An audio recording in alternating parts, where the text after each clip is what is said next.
अच्छा, मैं चाहता हूँ इसके ऊपर इसमें थोड़ा सा लोड डाल के ना वो टेस्ट कराएं ताकि व्यूअर जो है प्रैक्टिकली चेक कर लें। जी सर ज़रूर। इंजीनियर अहमद साहब, मुझे ये बताएं, आपने स्टार्टिंग पे बात की थी कि ये 24 घंटे के अंदर अंदर आप लोग इन्वर्टर को रिपेयर करके कस्टमर तक वापस पहुंचा देते हैं, मुझे दे देते हैं। मुझे ये बताएं कि किस तरह ये आप लोग ये टारगेट पूरा करते हैं।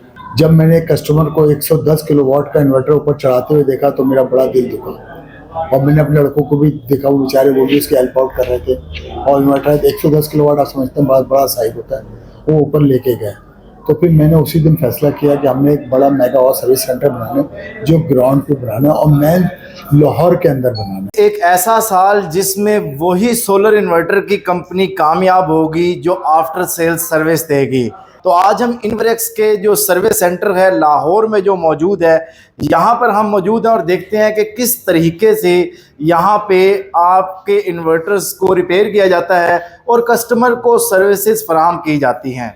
तो इसी सिलसिले में हमारे साथ इंजीनियर अहमद हसन साहब मौजूद हैं। हम इन्हीं से चाहेंगे कि ये हमें जो प्रोसेस है पूरा उसके बारे में बताएं कि जब कस्टमर इन्वर्टर लाता है तो क्या प्रोसेस है उसके बारे में। सर सबसे पहला जो प्रोसेस होता है, कस्टमर जब हमारे पास आता है वो सबसे पहले इन्वर्टर लेके हमारे रिसेप्शन सेंटर पे आता है। रिसेप्शन पे आता है, ठीक है। ठीक है, ये रिसेप्शन पे हमारे वो इन्वर्टर लेकर आते हैं और अपने फॉल्ट बताते हैं, कोई भी इशू हो तो वो हमें बताते हैं। तो यहाँ पे जो हमारी टीम बैठी होती है वो उसको हमारे डाटा पे एंटर करती है, ठीक है। और उनका जो भी फॉल्ट हो, कुछ भी हो, कोई भी एरर आ रहा हो वो उसमें साथ में मेंशन कर देती है उनसे गाइडेंस लेके। उसके बाद जब ये हमारे डाटा पे एंटर हो जाता है, ये मॉनिटरिंग हो रहा होता है हमारे लाहौर के सर्विस सेंटर में भी, और जो हमारा मेन हेड ऑफिस है कराची का, अच्छा, वहाँ पर भी इस चीज़ की मॉनिटरिंग जारी होती है। ठीक है। सबसे पहले जब ये प्रोवाइड कर दिया जाता है तो हमारे पास जो उसको रिपेयर का टेन्योर होता है, टाइम आवर्स होते हैं जो मिनिमम होते हैं वो 24 आवर होते हैं हमारे पास। आपकी कोशिश है कि 24 घंटे में हम सर्विस प्रोवाइड करें। जी बिल्कुल सर, हमारी कोशिश ये होती है कि हम कम से कम 24 घंटे के अंदर इसको ठीक कर दें, और अगर कोई इशू आ गया, कोई भी फॉल्ट आ गया, तो ज़्यादा से ज़्यादा 72 आवर्स का टाइम होता है, ठीक है, कि हमने इसमें देना ही होता है। अच्छा, मैं चाहूँगा कि आप हमें इस सिस्टम के बारे में बताएं कि ये क्या है। सर ये सिस्टम जो है, ये सिस्टम समझने से पहले आपको हमारे साथ अंदर हमारी लैब में जाना पड़ेगा। ओके। क्योंकि अगर हम डायरेक्ट स्टेप 4 पे चले गए तो आपको समझ नहीं आ पाएगा। तो आपको ये स्पेशल है कुछ। बिल्कुल। चले इसको जो है हम बाद में डिस्कस करते हैं, अभी हम नेक्स्ट देखते हैं कि क्या है। जैसे कि पहला स्टेप आपने देख लिया, जब इन्वर्टर आता है वो रिसेप्शन पे पहुंचेगा, वहां पे उसका प्रॉपर एंट्री होगी, ये इन्वर्टर इस बंदे का उसमें ये इशू है वो रिसीव हो गया। अब सेकंड स्टेप पे हम मौजूद हैं, लैब के अंदर आ चुके हुए हैं। हसन भाई जो इंजीनियर हैं हमें बताएंगे कि इन्वर्टर अब इधर आ गया, अब उसका क्या होगा, हम इसके बारे में बताएं। सर सबसे पहले जब इन्वर्टर हमारे पास आ जाता है रिसेप्शन से फ्री होके उसकी डाटा एंट्री के बाद, ये हमारा लैब एरिया है, ये हमारा टेस्टिंग एरिया भी है। सबसे पहले ये हमारी डेस्क्स बनी है, ये हमारे टेक्नीशियंस बैठे हुए हैं। इनका सबसे पहले प्रोसीजर यही होता है कि सबसे पहले अगर कुछ जैसे कोई भी फॉल्ट उन्होंने हम बताया कि हमने पहले खुद टेस्ट करना है कि आइदर वो फॉल्ट मौजूद भी है या कस्टमर एंड से कोई फॉल्ट आ रहा है जिसकी वजह से ये इन्वर्टर में फॉल्ट आ रहा है। मोस्टली यही होता है कि कस्टमर साइड से कोई इशू आता है और इन्वर्टर ऑल ओके होता है, और कस्टमर एंड से कोई इशू आ रहा है जिसकी वजह से इन्वर्टर एरर शो कर रहा होता है। सबसे पहले हमने ये टेस्ट करना है। अगर इन्वर्टर ने कोई फॉल्ट दे रहा है, उसके बाद का प्रोसीजर ये होता है कि यहाँ पे हमारे टेक्नीशियंस हैं, वो इन्वर्टर के बॉक्सेस के जितने बोर्ड्स होते हैं उसको डिसमेंटल करते हैं, उसको अनहुक करने के बाद उसको टेस्ट करते हैं और उस पर वर्किंग स्टार्ट कर देते हैं। अच्छा, इसमें ये बताइएगा जो भी बोर्ड आप निकालते हैं, अगर किसी एक बोर्ड में स्पेसिफिक बोर्ड में मसला आ गया, क्या वो रिप्लेस होता है, वो रिपेयर होता है, उसका क्या होता है? सर सबसे पहले हमारी टॉप प्रायोरिटी जो होती है, अगर उस पर माइनर का सा फॉल्ट है, जैसे कि इलेक्ट्रिकल टर्म है, अगर कोई IGBT या कोई उसके डायोड्स में डैमेज है, ठीक है, सिंपली अगर वो चीज़ उन्हें फॉर एग्जांपल के तौर पे जैसे कि इलेक्ट्रिसिटी ने फ्लक्चुएट किया है, समटाइम एक फ्यूज डायोड्स होते हैं वो डैमेज हो गए हैं, तो अगर वो सिर्फ डायोड चेंज किए हैं और वो डायोड चेंज होने तो सिंपली वो चेंज होते हैं। अगर कुछ ऐसा फॉल्ट आ गया है कि जिसकी बिना पे अगर हमने उसे रिपेयर भी किया और वो वर्क नहीं करेगा, तो हम सिंपली उसका बोर्ड जो है वो न्यू कर दिया जाता है। ठीक है, वो भी रिप्लेस हो जाता है। अच्छा, एक चीज और बताइएगा, यहाँ पे काफी बड़ी माशाल्लाह लैब और काफी सिस्टम यहाँ पे नजर भी आ रहे हैं। 6 किलोवाट नाइट्रोस लगा हुआ है, 8 किलोवाट लगा हुआ है। तो यहाँ पे क्या क्या चीजें एग्जैक्टली आप इस सर्विस सेंटर में रिपेयर करते हैं? मतलब इन्वर्टर्स में हाइब्रिड ऑन ग्रिड है या बैटरीज है, क्या क्या कर रहे हैं इस पे? सर यहाँ पर हम लोग सब कुछ पे करते हैं, जिसमें हमारे पास ऑन ग्रिड के इन्वर्टर्स आ गए, हाइब्रिड के इन्वर्टर आ गए, हमारी पावर वॉल्स आ गई, है। उसके बाद हमारी VFD आ गई, उसके बाद हमारे छोटे इन्वर्टर जैसे कि यूकॉन सीरीज है, वेरॉन सीरीज है, ये सारे इन्वर्टर हम यहीं पे रिपेयर करते हैं। जैसे कि ये लैब माशाल्लाह काफी बड़ी है और इसमें काफी पोर्शन बने हुए हैं। जिस पोर्शन में हम खड़े हुए हैं ये एग्जैक्टली किस चीज का पोर्शन है? सर जिस पोर्शन में हम इस वक्त खड़े हुए हैं ये हमारा पोर्शन है हाइब्रिड का। यहाँ सिर्फ हाइब्रिड पे काम होता है, हाइब्रिड पे टेस्ट होता है, हाइब्रिड को रिपेयर किया जाता है, दैट्स इट।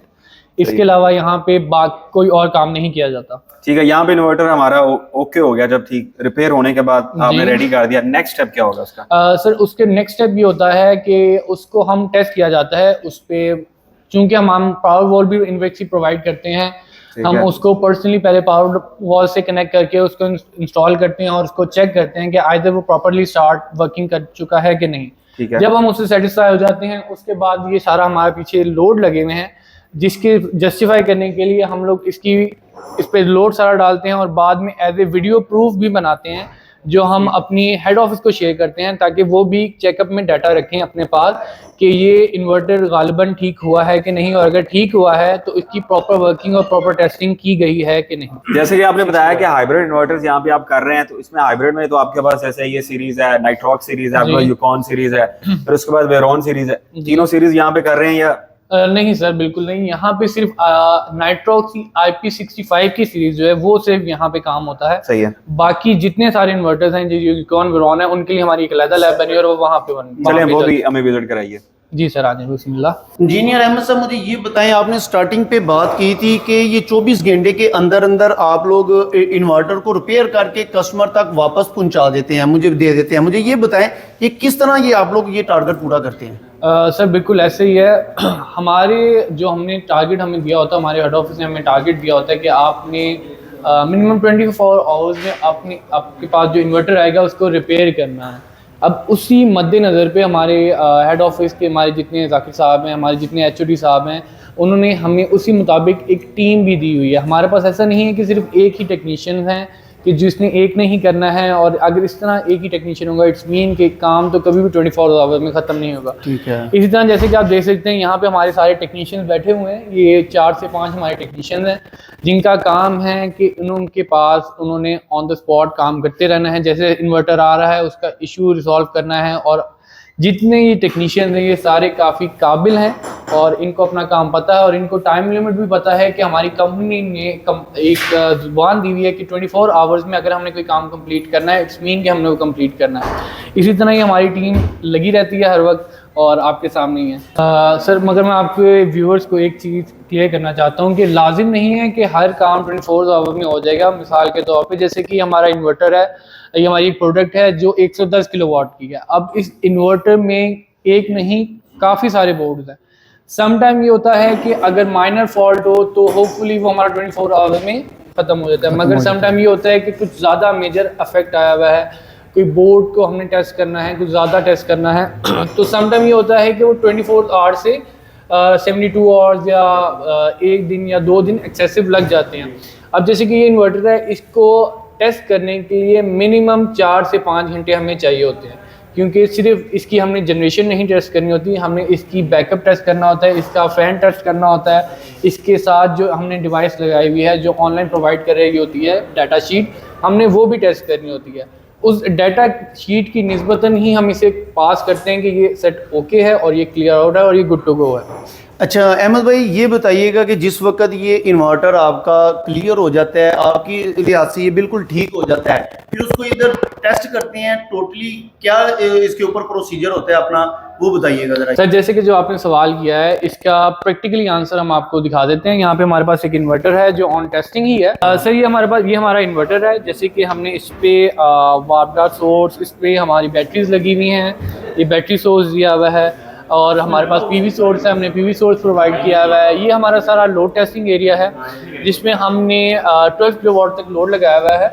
ये हाइब्रिड के लिए हम टेस्ट करने के लिए मैक्सिमम हमारा हाइब्रिड 12 किलोवाट है, तो हमने उसी 12 किलोवाट का लोड लगाया हुआ है जिसमें हमारे पास फ्लोरेसेंट लैंप हैं और क्या कहते हैं बल्ब हैं जिसकी हमने टेस्टिंग करनी होती है।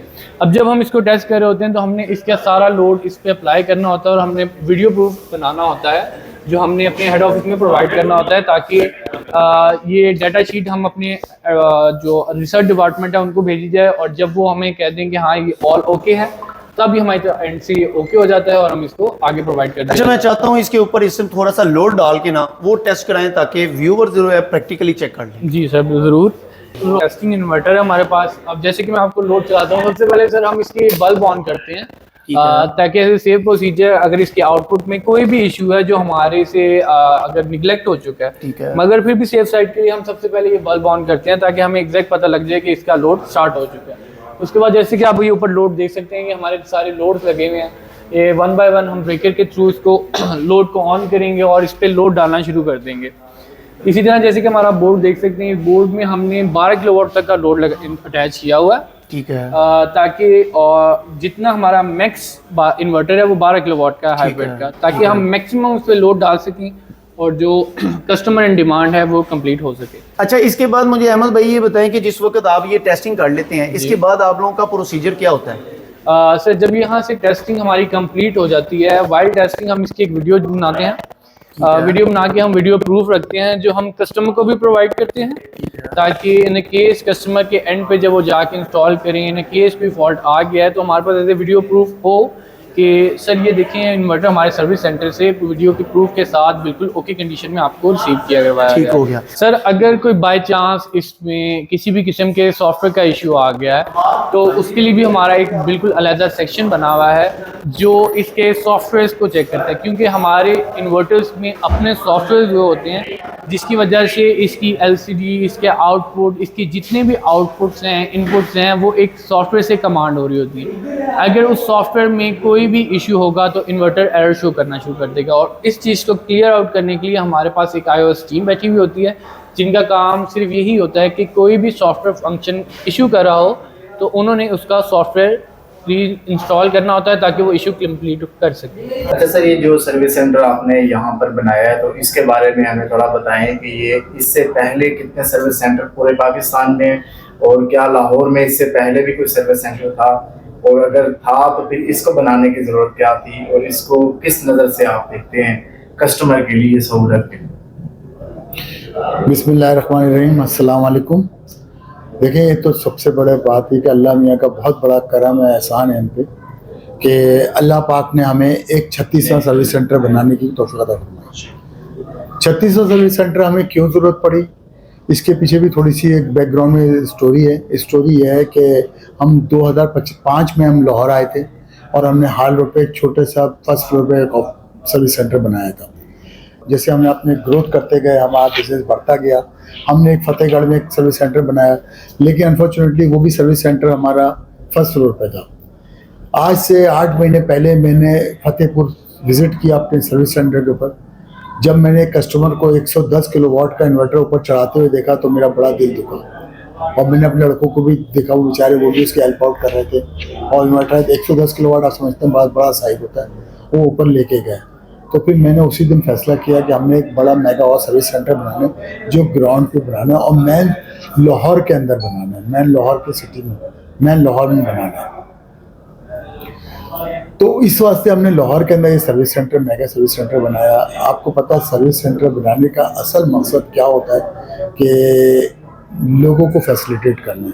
अब जितना बेचारा कस्टमर है, अब जैसे सपोज पहले हमारे पास सर्विस सेंटर लाहौर में होता था तो फैसलाबाद का कस्टमर लाहौर आता था, सियालकोट का, गुजरांवाला का, सबका। अभी भी बहुत से लोग हैं ऐसे ही गुजरांवाला से, सियालकोट से आते हैं, लेकिन हमारे वहाँ पे भी सर्विस सेंटर चल रहे हैं। हमने यहाँ पे मेगा सर्विस सेंटर बनाए। अच्छा सर, ये कंफर्म कीजिएगा कि यहाँ पे कौन कौन सी सर्विसेज सर्विस सेंटर पर देंगे, यानी क्या हाइब्रिड इन्वर्टर जस्ट यहाँ पर किए जाएंगे, ऑन ग्रिड या VFDs वगैरह? क्योंकि अगर इन्वर्टर्स की प्रोडक्ट्स की बात की जाए तो उसमें हमारे पास प्रोडक्ट रेंज भी अल्हम्दुलिल्लाह काफ़ी मिल रही होती है, तो इस सर्विस सेंटर को आप किस नज़र से देखते हैं? नहीं मुदस्सिर, हम ये service centre, mega service centre हम जो कह रहे हैं तो इसमें हमने हाइब्रिड भी बनाना है, ऑन ग्रिड भी बनाना है, VFD बनानी है, इवन लिथियम बैटरी भी अपनी यहाँ पे रिपेयर करनी है। हर चीज़ यहीं से होगी, कोई यूनिट यहाँ से कराची नहीं जाएगा। वो ये समझ लें कराची का पार्ट 2 है ये। ठीक है, तो VFD के बारे में, चूंकि मैं ये समझता हूँ कि 2025 में जिस तरह ये आम लोकल VFDs काफ़ी लोग जिनसे जान छुड़ा रहे हैं और कह रहे हैं कि अब हम क्वालिटी की VFDs पर आएंगे, तो मैं ये समझता हूँ कि 2025 में मैं इन्वरेक्स की VFD को देखता हूँ कि काफ़ी मार्केट में अपनी जगह बनाएगी, जो कि काफ़ी आप इंस्टॉल भी कर चुके हैं। तो क्या वो भी यहाँ पर आप सर्विसेज देंगे उसकी रिपेयरिंग की, क्योंकि ये भी एक बहुत ज़्यादा सवाल है। नहीं VFD देखें, VFD एक नॉर्मल आदमी ना इस्तेमाल करता है, एक नॉर्मल इलेक्ट्रिशियन लगाता है बेचारा। अच्छा, उस बेचारे की जितनी आपको पता है सोच है, जितनी उसके पास कैपेबिलिटी है, वो उतने ही रिपेयर करता है। वो पाकिस्तानी VFD पे उनका हाथ सेट हो गया था। अब हम लेके आए हैं MPPT VFD। MPPT VFD के बाद अब हम लेके आ रहे हैं उसके बाद IP65 लेके आ रहे हैं। तो हम वो सब यहाँ पे रिपेयर कराएंगे, सब यहाँ पे रिपेयर होगी और यहीं से इंशाल्लाह जाएंगे।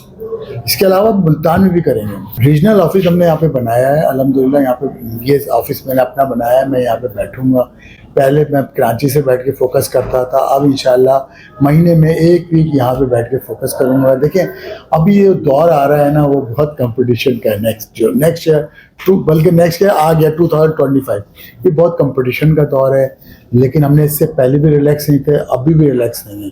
अब हम थोड़ा सा और एग्रेसिव जा रहे हैं। हम इस बात से एग्रेसिव जा रहे हैं कि हमने क्वालिटी देनी है। हमने लोगों के दिल, जो हमारे लोगों के हमने दिल जीते हुए ना, उनको मेंटेन रखना है। बिल्कुल, आपने बहुत अच्छा पॉइंट शेयर किया कि पहली पोजीशन पे आना कमाल नहीं है, उसको बरकरार रखना कमाल है। लास्ट में मैं आखिरी क्वेश्चन आपसे ये करना चाहूँगा कि अगर सर्विस सेंटर की पाकिस्तान में जो आमतौर पर पैटर्न देख रहे हैं, वो ये है कि आउटसोर्स किया जा रहा है। तो कहीं ऐसा तो नहीं है कि ये ठाट बाट, ये चमक वगैरह जस्ट आउटसोर्स है और या कंपनी इसको ऑन कर रही है? थोड़ा क्लियर कीजिएगा इसके बारे में। मुदस्सिर, हम डे 1 से मैं काम करता हूँ कि डे 1 से मैंने सर्विस सेंटर इन्वेक्स के अपने बनाए। हम जो पहला सर्विस सेंटर जो मैं हाल में बता रहा हूँ वो भी हम चलाते थे, उसके बाद सेकंड भी हम चलाते हैं। इसके अलावा हम पूरे पाकिस्तान में इससे पहले 35 सर्विस सेंटर है। वाहिद एक कंपनी है जो 35 सर्विस सेंटर यहाँ पर रन कर रही है।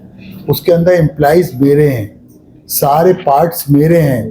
कोई मैं आउटसोर्स काम नहीं करता। सिर्फ इसलिए नहीं काम करता कि ऑन करना बहुत बड़ी बात है, इसको चलाना, इसके एक्सपेंसिव को चलाना आसान काम नहीं है।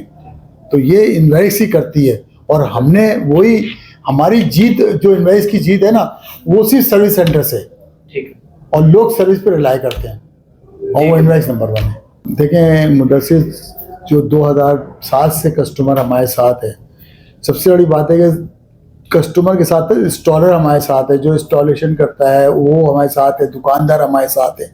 जितने भी हमारे साथ लोग हैं उनकी भी इज्जत इन्वेक्स ने कायम रखनी है, अपनी भी इज्जत कायम रखनी है और ये इंशाल्लाह हम कायम रखेंगे और आपको सर्विस अच्छी से अच्छी देंगे। Thank you very much all of you.